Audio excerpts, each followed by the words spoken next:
you can do for your country. That line is, it's probably the signature line of his presidency. And it's one of those things. And his daughter forgot it, what it was. His daughter forgot it. Well, it's a little bit of pressure here. It was on his third birthday that a restless John, as we knew him then, turned to salute his father's coffin as it went by. He had recently honored his father, too, by giving his first plane, not the one missing, a registration number using his father's initials and birthday, 529, May 29th, JK. John F. Kennedy Jr., his wife Carolyn Bessette Jr. Again, that plane was scheduled to land in Martha's Vineyard late last night, has not landed.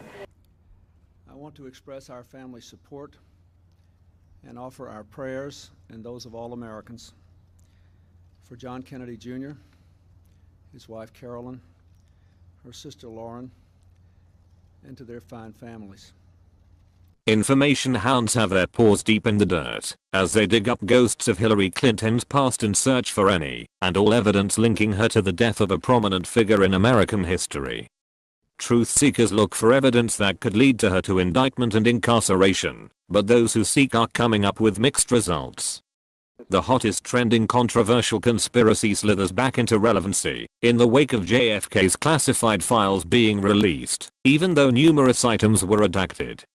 This theory plots Hillary Clinton against JFK Jr. and suggests that she's directly or indirectly responsible for the plane crash that left JFK Jr. and 2 others dead, thus paving the way for Clinton to win an easy seat in the Senate and further her career.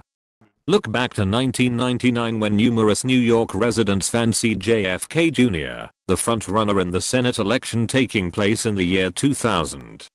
A young charismatic man like his father, JFK Jr. would have had an easy victory over Hillary Clinton if he had run for Senate in 2000, but any possibility of him entering into the election was halted mid-air with the crash of the aircraft he was in.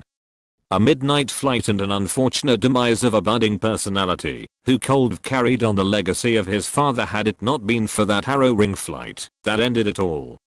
Many sources say JFK Jr. was not 100% set on running for Senate, but if he did, it would have been an overwhelming victory. Sources like your Newswire point to Hillary Clinton as the reason JFK Jr.'s plane exploded and crashed. The website suggests that Hillary had no intention of returning to Arkansas, and her only goal was to win a seat in the New York Senate, no matter what it took.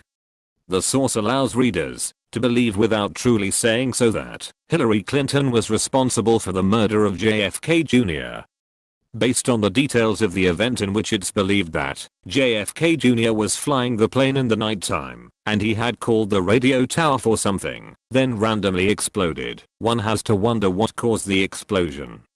The website then discusses the possible events that suggest the Clintons covered this up very quickly by preparing a Navy funeral service, even though JFK Jr. did not serve in the Navy.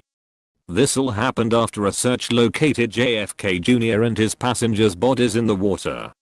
The source states the following has occurred. At 9:20 p.m. July 161,999, John Fitzgerald Kennedy Jr. radioed the tower at an airport near Martha's Vineyard, Massachusetts, announcing that he was preparing to land.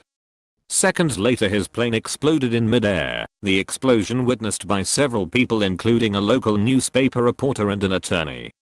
Luggage was recovered miles from the crash site, an event that can only be caused by a mid-air explosion. 5 hours after the plane went down, William Bill Clinton sent out the equivalent of the 6th Fleet to find the wreckage, hide it, and the bodies from the Snoopy media. And though JFK Jr. was never in the Navy, and though the families did not consent, he ordered the cremation of the corpses, and threw the ashes into the sea in a hastily arranged Navy funeral. No photographs were permitted of the recovered bodies. Kennedy's emergency locator was removed, the cockpit recorder was disabled, and the flight log was taken. All of which is documented in the official investigation report. Behind the scenes a cover story was concocted. The weather, which was perfect, somehow became stormy. JFK Jr. now had a gimpy leg, and Kennedy was emotional. Reports by the FAA and FBI both concluding foul play was involved were buried, and all inquiries led to dead ends. In truth, all reports confirm that JFK Jr. was emotionally stable and a highly skilled and careful pilot. The Kennedy family was furious, New York was heartbroken. All evidence had been destroyed or burned by executive command. "She killed him, I know she did," said a Kennedy staffer who asked to remain anonymous. The Clintons bought their home in New York, formed the Clinton Foundation, and Hillary won her Senate seat. Even the liberally biased website Salon published an article that provides similar insight into the possibility of Hillary Clinton being involved in the death of JFK Jr., but without any true evidence, there is no way to prosecute anyone. Salon's article talks about Roger Stone and his desire to publish a book discussing Hillary Clinton and JFK Jr. We must remember that anything unproven requires facts to be proven. Find the facts and you'll have your answers. Is, in the minds of many, America's favorite son.